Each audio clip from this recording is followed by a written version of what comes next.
The absolute heavyweight champion of the post-dinosaur world was a creature so massive that its discovery fundamentally altered our understanding of prehistoric climates and the limits of reptilian biology. Thriving approximately 60 to 58 million years ago during the Paleocene epoch, this colossal predator reigned supreme in the steaming and swampy jungles of what is now Cerrejón in Colombia. Reaching lengths that rivaled a city bus and weighing as much as a small car, Titanoboa cerrejonensis was a biological masterpiece of the tropical world. In the grand narrative of life, it represents a brief but terrifying era where the heat of the planet allowed snakes to scale up to proportions that seem physically impossible by modern standards. See, it did not merely inhabit the waterways of the ancient world, but stood as the undisputed apex predator of an ecosystem filled with giants. This silent and slithering monarch proved the Earth's thermostat could dictate the size of its most formidable residents, turning a simple reptilian body plan into a mountain of crushing muscle. To understand how Titanoboa maintained its status as a sovereign predator, one must look at the specialized engineering of its skull. Like its modern relatives in the boid and python families, Titanoboa possessed a highly kinetic skull, where the bones were not fused together, but were instead connected by flexible ligaments. This anatomical flexibility was the ultimate solution to the problem of consuming massive prey in an environment where every other resident was also a giant. And the skull was equipped with multiple rows of backward curving teeth, designed to act like a biological conveyor belt. Once Titanoboa struck, these teeth ensured that the more a victim struggled, the deeper it was pulled into the throat.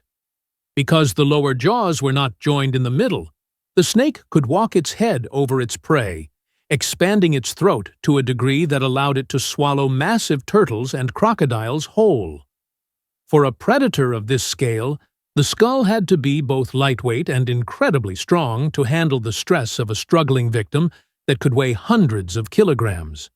Interestingly, while most constrictors today focus on terrestrial mammals, the skull and tooth arrangement of Titanoboa suggest it was a highly specialized piscivore and semi-aquatic hunter. It likely spent much of its time in the water, utilizing its skull's sensory pits to detect the vibrations of large lungfish and aquatic reptiles. This specialization allowed it to dominate the waterways, turning the entire river system of the Cerrejón into a high-efficiency harvesting ground where its massive head served as the primary instrument of death. The mechanics of the jaw allowed it to tackle prey that would be impossible for any other predator of the time to consume. By utilizing a wide gape and a specialized series of movements, Titanoboa could bypass the defensive armor of the giant turtles and crocodilians it hunted, ensuring that no creature in the swamp was truly safe from its reach. When we discuss the physical presence of Titanoboa, we are entering a territory where the scale of life feels legendary. And this creature was essentially a living mountain of muscle with a total length stretching between 12.8 and 14.3 meters. To carry such an immense frame, the body required a reinforced skeletal structure with hundreds of vertebrae that were significantly larger and thicker than those of any other snake in history. Its body diameter reached approximately 1 meter at its thickest point, creating a silhouette that would be utterly unrecognizable compared to the snakes of the modern era.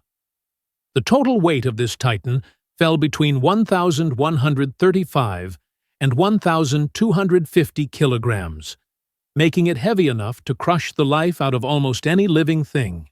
This mass allowed Titanoboa to exert a crushing force so immense that it could liquefy the internal organs and shatter the bones of its prey in a matter of seconds. Being an 1,100-kilogram ectotherm in a tropical environment created a unique biological challenge regarding temperature management. In the world of megafauna, size is often used as a biological hack for managing internal stability. For mammals, being large creates a problem of overheating, but for a giant snake, Size provides thermal inertia. This means that once the massive body of Titanoboa warmed up in the tropical sun, it stayed warm for a very long time, allowing it to maintain a high metabolic rate even during the night or while submerged in cooler water. To survive in such a hot world, Titanoboa relied on the extreme temperatures of the Paleocene, where the mean annual temperature of the equatorial tropics had to be between 30 and 34 degrees Celsius. This environment acted as a natural fuel for its massive body, allowing it to grow to proportions that modern snakes simply cannot reach because our current climate is far too cool. Titanoboa was a literal manifestation of the planet's temperature, because the hotter the world became, the larger the snake could grow. The world of Titanoboa was a vibrant, steaming, and lethal landscape that served as one of the earliest known tropical rainforests. The Cerrejón ecosystem was a lush delta system filled with massive river channels and estuaries that provided a perfect habitat for a giant semi-aquatic predator. But it was a world of giants where Titanoboa shared its territory with other incredible residents that would seem terrifying today. Its diet consisted primarily of giant fish, crocodiles, and large turtles that inhabited the murky waterways. In the river systems, it competed with and hunted 6-foot-long crocodiles that served as a staple of the snake's high-protein diet. It also shared the swamps with giant turtles that possessed shells the size of a kitchen table, proving that the entire ecosystem was scaled up to support massive life forms. In this environment, Titanoboa was the undisputed apex predator and likely hunted like a modern anaconda by lurking near the water's edge with only its eyes and nostrils above the surface. Its green and brown scales would have provided perfect camouflage among the rotting vegetation and muddy riverbanks of the delta. The ecological role of Titanoboa was that of a population stabilizer because by consuming large numbers of crocodilians and giant fish, it prevented any single species from overrunning the resource-rich wetlands. They were likely K-strategists that gave birth to live young that were already over a meter long at birth. These young giants would have been vulnerable to larger fish and crocodiles early in life, but once they reached a certain size, they effectively graduated into a world without fear. For a fully grown Titanoboa, the Cerrejón was an all-you-can-eat buffet where its only real limitation was the time it took to digest its last massive meal. The reign of the slithering monarch finally came to an end due to the same factor that allowed it to rise, which was the global thermostat. As the Paleocene transitioned into the Eocene and eventually the Oligocene, the climate of the Earth began a slow and relentless cooling trend. This was a death sentence for a creature built on the physics of a hothouse world.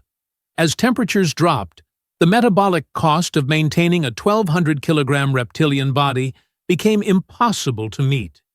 Titanoboa required a high ambient temperature to digest its food and maintain the energy levels needed to hunt successfully.